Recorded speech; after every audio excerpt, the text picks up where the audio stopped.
Ballpark Cam up and running at beautiful Kauffman Stadium. I have not been to this particular facility. I would like to catch a game It's here. gorgeous. Yeah, I love it. Mets, Royals. You haven't been there. No, I'm saying I like it on TV and the history and everything. Mets and Royals, two franchises that were in the World Series less than a decade ago against one another, but obviously things have changed dramatically since then.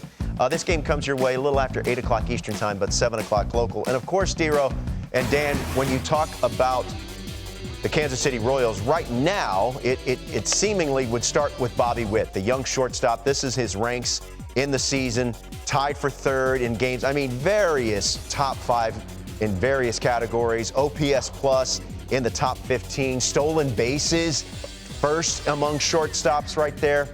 DeRo, you had him at the World Baseball Classic, and I know that you really liked what you saw, and the potential is there. And Dan O'Dowd, using your phrase, an aircraft carrier. Is he that for you potentially? Absolutely. You talk about draft and develop. This is the guy you want to draft and develop because he does things that not many kids can do, first off.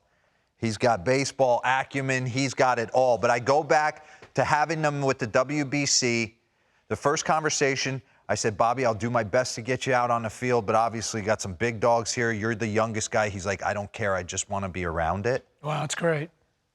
He laced a couple balls throughout the course of the WBC. I'll never forget turning to Michael Young. I'm like, hey, I'm going to pinch run, get Bobby Witt ready to pinch run. And, he wasn't loose or anything like that. And he's standing at the water cooler, and he's just shaking his hips. He's like, I'm good, Skip. Just get me in there. I was like, man, to be 20-something years old, ready to roll.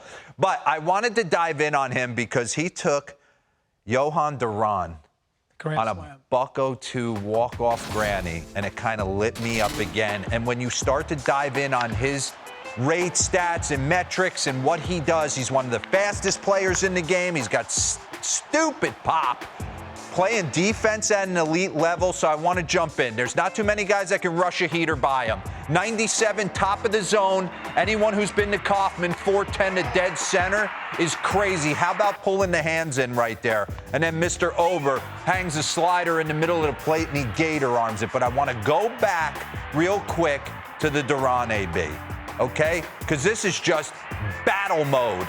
You don't see 102, 103. You cannot come off that. So he's getting into this count. The deeper it gets, 101 right by him. And here we go. You're hanging on for dear life. 102 off inside, fouls off a buck-o-2. He's battling. How do you spit on that, Bobby? I have no idea, but now we're going heater. In, off, run that back. Look at the count, 3-2, can't walk him. I'll tell you what, if he has the stones to throw him a breaking ball right here, he probably punches him out. But he decides, I'm going to live and die with my 102, which you have to. Watch where this pitch is. And it's not like Bobby's in a great position to hit. This is just athleticism. What did you talk about? Lightning hands. Is that why, in your mind, he can get to a pitch like that? Absolutely. Because a mortal hitter can't get to a pitch. Absolutely. I mean, the ability to pull his hands in, quick twitch. He did something in the cage that I noticed, and I stopped. And this is an awesome moment for Kansas City. They haven't had many all year, but when number 7 gets to stroll like that, I want to get into his side angle right here. Pause this. Run that back just a smidge. Keep going. All the way. Right there. Leave it. So he gets in the cage, and that was my favorite place to be throughout the WBC. Well, I wanted to see all these guys and how they worked, and they are animals in the cage. But Bobby Witt got in the cage the first time to take BP, and all of a sudden I saw him preset his hip. I want you to watch his belt buckle and his back hip. It's very subtle. Run it, run this. See it right there. You see that? Boom! Pause it. You see that?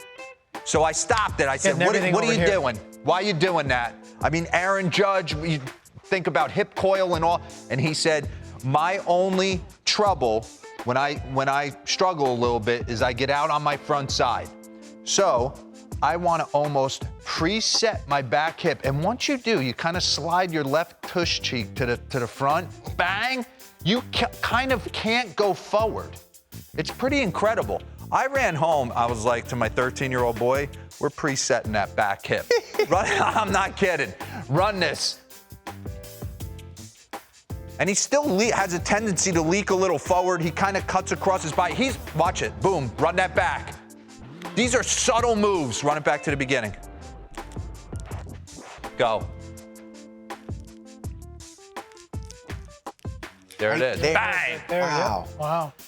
And it's Good get. little, but it sets him to not jump. And eventually he's going to, like I said, clear that top half, and he's not going to cut across his body as much. He's going to have more freedom in his swing. This is a guy, bring up the board real quick of his base running. Oh, we're going to go here first. This is who he's on par with. Can't teach this type of stuff. 90th percentile in expected slug and sprint speed, Trout and Tatis. Bring up his base running metrics. This is the last 2 years. Ellie De La Cruz is putting him on notice as one of the fastest players in the game, but stolen bases, he's third. Statcast runner runs, he's first. And sprint speed, the last 2 years, he's number one. And I'm telling you, we make fun, have a little fun over here. To watch him go about his craft in the WBC, even to watch him like put his pants on, this dude's lower half is on another planet. Does he remind you of somebody in the game, or has had the start to his career? Does it remind you of anybody? I mean, it's a tough one.